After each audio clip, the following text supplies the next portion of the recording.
నమస్తే నేను రోజా welcome to special debate. తెలంగాణలో క్రెడిట్ ఫైట్ నడుస్తోంది. 10 ఏళ్ల బీఆర్ఎస్ పాలన వర్సెస్ 2.5 ఏళ్ల కాంగ్రెస్ పాలన అన్నట్టుగా సీన్ మారింది.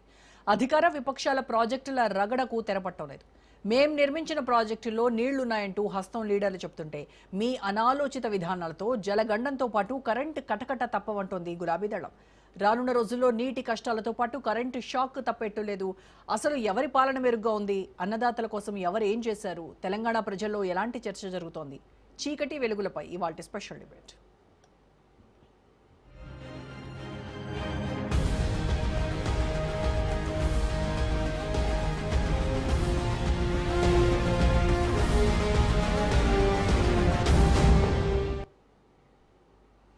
కాళేశ్వరం ప్రాజెక్టు నీళ్లు రాజకీయంగా నిప్పులు రాజేస్తున్నాయి. లీడర్ల మాటల మంటలు చల్లారటం లేదు.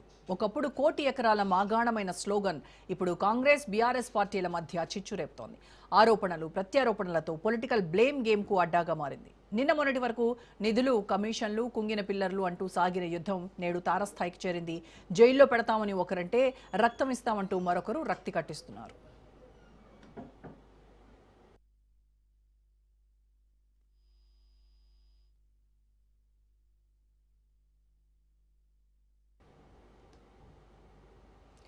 రేవంత్ ప్రభుత్వంపై మాజీ మినిస్టర్ హరీష్ రావు మండిపడ్డారు. రిటైర్డ్ ఇంజనీర్లు, ఇరిగేషన్ నిపుణుల మాటలను విస్మరించడంపై ఆగ్రహం వ్యక్తం చేస్తున్నారు.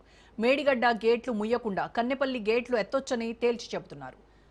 రైతులకు నీరందించి కరెంట్ ఇవ్వండి అంటూ కాంగ్రెస్ ప్రభుత్వానికి విజ్ఞప్తి చేశారు. బొగ్గు లేక విద్యుత్ ఉత్పత్తి ఆగిపోయిందని, పాలకులు దృష్టి పెట్టకపోతే ప్రమాదం తప్పదని హెచ్చరించారు హరీష్ రావు.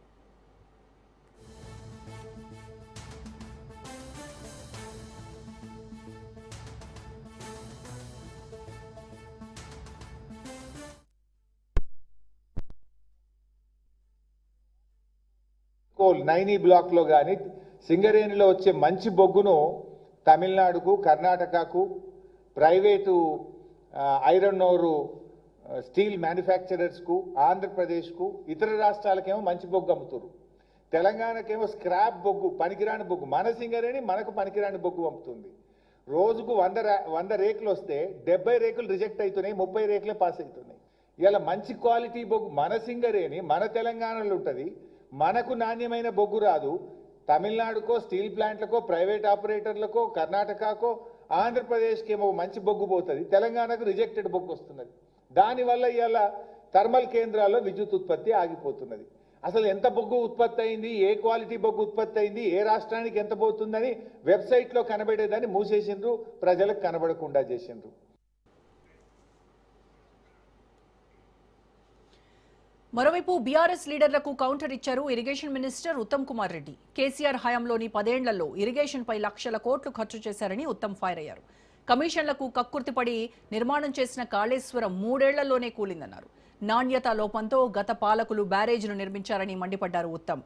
ఇరిగేషన్ వ్యవస్థను నాశనం చేసిన ఘనత కేసీఆర్ సర్కార్దే అని ఆయన ఎద్దేవా చేశారు.